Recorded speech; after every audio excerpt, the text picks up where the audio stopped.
Oke, baik. Assalamualaikum warahmatullahi wabarakatuh.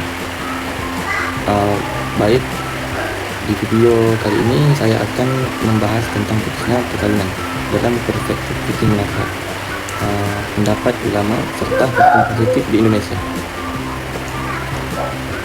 Lalu gambaran kasus. Mari kita mulai dengan sebuah kasus Ali dan Siti setelah menikah 5 tahun. Namun setahun terakhir Ali tidak pulang, tidak memberikan nafkah dan tidak menjalankan kewajiban sebagai suami.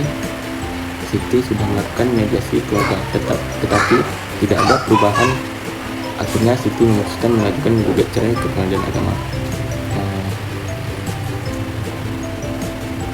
Fikih menikah tentang putusnya perkawinan. Lalu dalam fikih perkawinan dapat putus karena yang pertama talak oleh suami, dua khulu yaitu cerai atas permintaan istri dengan tebusan, yang ketiga fasak yaitu pembatalan oleh hakim karena mudarat, empat kematian salah satu pihak. Lalu jadi kasus Ali dan Siti termasuk kategori cerai karena mudarat, di mana istri berhak mengajukan cerai jika tidak dinafkahi atau dizalimi. Jadi akan masuk ke bagian dalil Al-Quran dan hadis. Al-Quran surah At-Talaq ayat 1 menjelaskan tata cara perceraian. Hadis Nabi menyebutkan sebaik-baiknya kalian adalah yang paling baik kepada keluarga.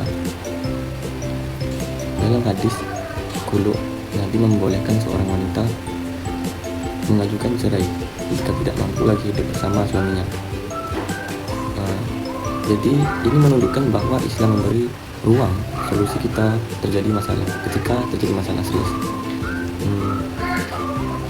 Lalu pendapat ulama mengenai ini yaitu mazhab Syafi'i berpendapat bahwa istri boleh meminta fasakh jika suami tidak menafkahi.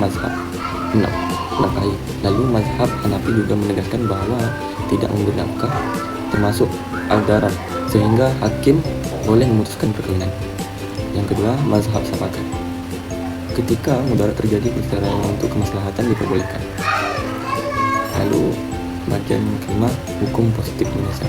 Di Indonesia perceraian hanya sah di pengadilan agama berdasarkan Undang-Undang Nomor 1 Tahun 1974. Alasan cerai meliputi: yang pertama tidak ada nafkah, yang kedua pertengkaran terus-menerus, yang ketiga suami pergi, yang keempat dan bentuk mudarat lain.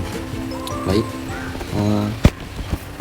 Pasal 116 juga mempertegas hal ini. Kasus Ali dan Siti memenuhi alasan tidak memberi nafkah dan tidak menjalankan kewajiban suami. Jadi untuk analisis krisis, menurut saya perceraian bukan tujuan, tetapi solusi terakhir ketika rumah tangga tidak lagi menghadirkan ketenangan dan salah satu pihak dizalimi. Lalu perceraian menjadi jalan keluar yang dibenarkan syariat maupun peraturan negara. Hak perempuan harus tetap dijamin. Lalu kita langsung masuk ke kesimpulannya.